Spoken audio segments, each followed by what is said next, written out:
We're continuing on Shulchan Aruch Orach Chaim Hilchot Shabbat. Still in the middle of Siman Shin Aleph up to Seif Kafchet. Maran writes, "Mi sheyesh lo makah bepisat raglo vekosher alea matbea la'agen shlo yinagef beraglo."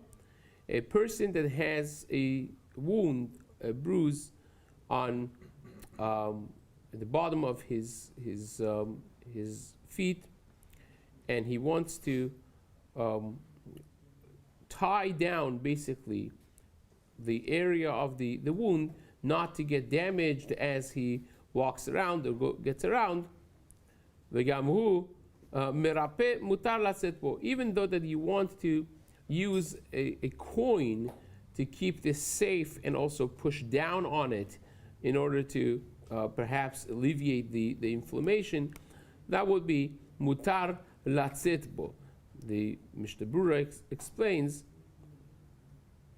that the connotation that you have in the language of the Shulchan Aruch is the bedavar she'eno merapeh la she'oseh k'dei shelo yinagef beraglo. If it doesn't have both of the elements, here the Shulchan Aruch discusses the element of protection that's not going to hit somewhere and get hurt more, and the fact that it by itself heals the makah, the inflammation, whatever exactly is the refuah that it will bring about, but they're both of them present. So says the Chafetz Chaim, from here you can infer that if it's only one, it does not really bring about refuah, but it just protects you from hurting yourself more, then it will be asur. And this is Shulchan Aruch being consistent with earlier on in Seif Chaf Bet, but the Mishna Berura says you should know that Eliyahu Rabbah and other poskim, they are more lenient, that even if it does not bring about any refuah, it just is there to protect you from not banging it somewhere or not hurting it more, and so on. It will be still mutar to go out with it, and it does not need to be both of those elements at the same time. Now, the Ben Ish Chai Rap'alim in Chelek Bet also agrees with this psak of the Mishna Berura, even though that he writes this in the Da'at of Shulchan Aruch. In other words, he says that Shulchan Aruch really holds that even with one would be sufficient. It says the truth of the matter is that even if it's not merapeh, it's only for hagana, for protection, still would be mutar to go out with it. And the fact that Shulchan Aruch writes that he has to also be merapeh is coming to add. It's coming to add that even though that is a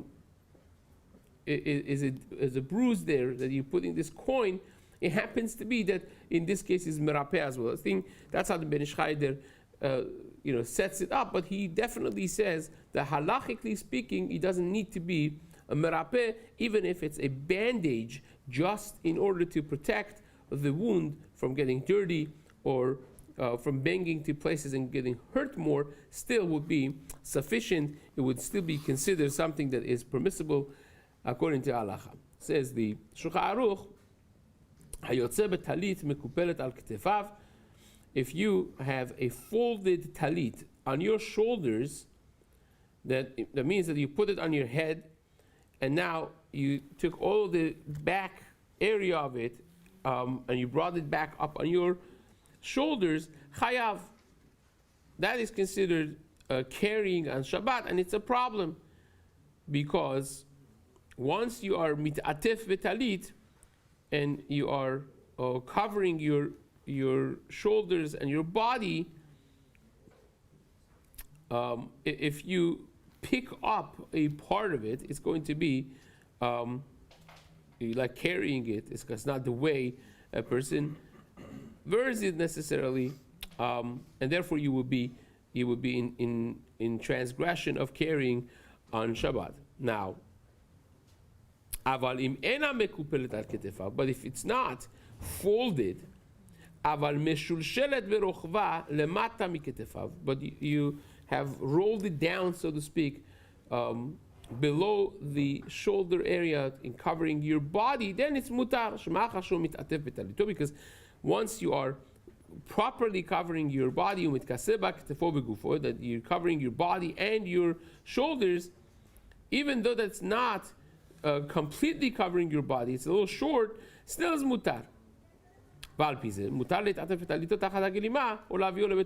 you want to wear your talit and come to the shul, wearing your coat on top of it, that obviously would be mutar, even in a place that doesn't have a proper eruv. Says Shulchan Aruch, mutar latzet b'shut harabim betalit saviv hasavar.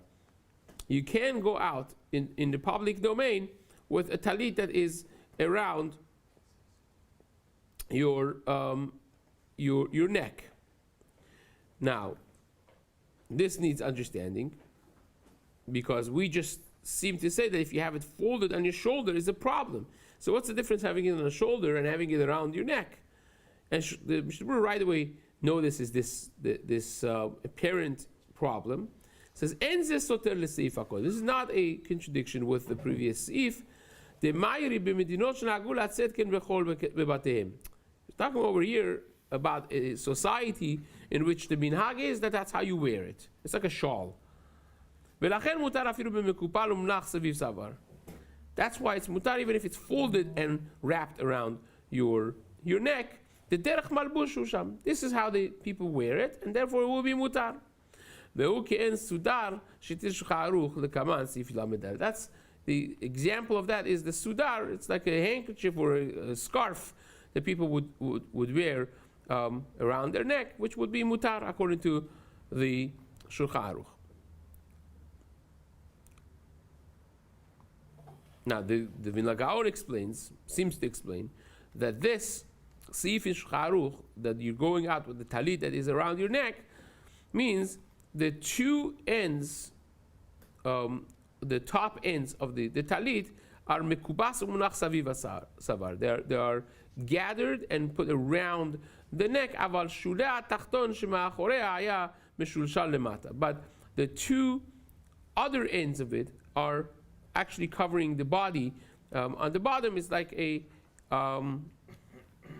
they would have this shawls that you have the two ends here tied together, and the rest of the garment is kind of like flowing freely in the back, covering the body. That's how the Gra understands this Shulchan Aruch. But be that as it may, says the Chafetz Chaim is not necessarily a stiram. It's talking about a place in which this is the norm of people wearing this outside. Shulchan Aruch continues, Hayotze me'utaf betalito. A person that comes out with his talit being on him, it's wearing a talit, regular way that people wear it, ve'kipelah, and now you are folding it mikano mikan be'ado, o al ketefo, you're picking it up, folding it upward, and you're carrying it with you, so to speak. Even though the top part is covering your body, it's on your shoulders, that would be considered carrying, and it's a problem. If you are gathering them in order for them not to get ripped or dirty, then it's asur, because then you're basically carrying it. If you did it in order to beautify yourself, then it would be mutar. But that's only in the talitot that was just the square. We mentioned this yesterday in a similar discussion. But when you have sleeves that you put in and you wear it, that would be obviously mutar, even if you are picking up the shulayim, the bottom corner of the coat, you're picking it up not to get dirty, that would still be fine. Now, the Shulchan Aruch writes, Asur laset b'Shabbat, this is Seif Lamed Gimel now, Asur laset b'Shabbat b'ma'ot o b'kesef v'zahav atfurim b'bigdo. If you have money or kesef v'zahav, gold, silver, that is sewed up to your garments, it's asur to go out with that to the Reshut HaRabim. And the Rama writes, Yesh matirim b'makom peseda.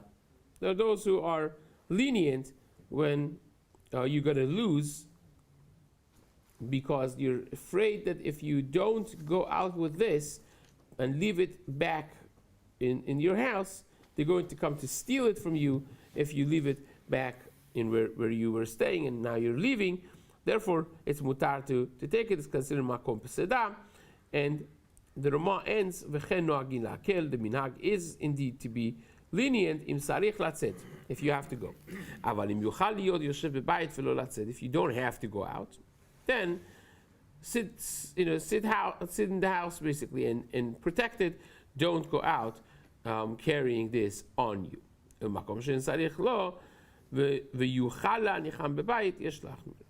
a place that you have to go, but you could leave them at home. It is safe, or any other scenario in which you could protect that without carrying it outside, a person should be machmir, says the Rama. Now, the reason for this is because the gold coins are not batel to the beged, right? You just did it in order to have them attached, so to speak, to be able to carry them, but it's not really, they're not batel, they're not nullified to the beged. If anything, the other way around, they're chashuv, they're important, they're expensive, and with all of that being said, that they're not batel, still not chiyuv d'oraita, because at the end of the day, this is beautiful, and it's not the way people usually carry it. It's not derech hotza'ah, therefore it would be maximum isur d'rabanan. Hence we have the leniencies of makom peseda and so on. Again, these are less relevant nowadays. So we do what we do and we go on. Says the Shulchan Aruch, one more seif here. Yotzei adam besudara mekupal al ktefav. This is what we promised to speak about. Seif lamed dalet, that a person could go out with a sudar that is folded and it's on his shoulder. Afal pishe she'ein nima krucha lo al etzba'o, even though that you don't have anything on your wrapped around your finger. What does that have to do with anything? So says the Mishna Berura, Afal gav de betalit asur b'mekupal. Even though that we said before that a talit that is folded and it's on your shoulder is asur, here it's a sudar, it's a scarf.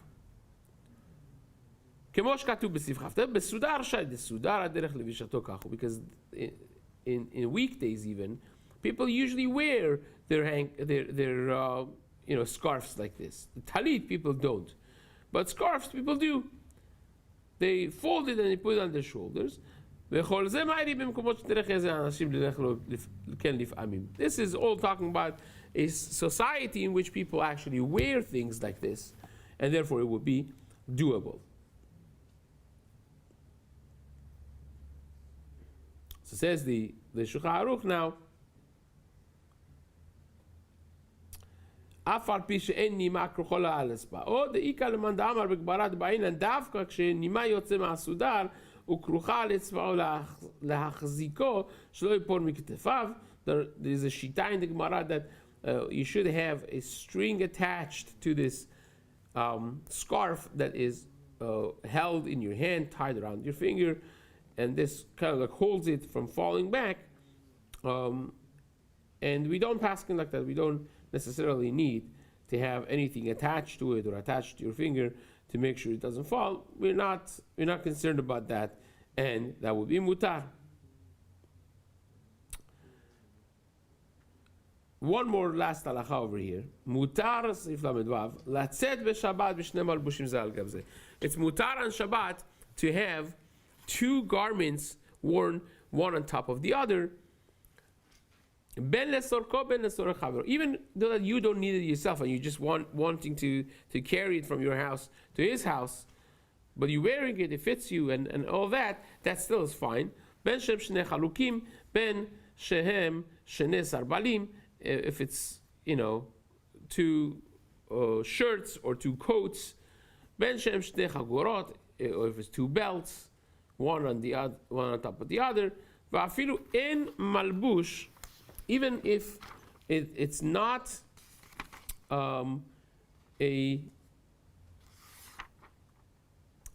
it's not in a way that you have a hefsek between them. En malbush mafsik benehem still would be no problem. Yes, osrim. The Ramah says there are those who are not happy with having two belts on top of it. Mishlama by garments is one thing, but having two belts on top of each other, why do you have two belts? That's really not the way that people operate and people go out. Therefore, there are those who are machmir and shte chagorot zal ze ela im ken malbush mafsik benem. If you have one pants or one garment and you have a belt on it, and then you have another pants or garment on top of that, so now that needs its own belt, fine. So that could justify why you have two belts, but to have two belts in the same garment, it's not something that you want to have, because that is not necessarily hegyoni. It does not make sense. For that brings us basically to Seif Lamed Zayin, which Bezrat Hashem we will continue and we will discuss in the days to come. Chazak u'baruch.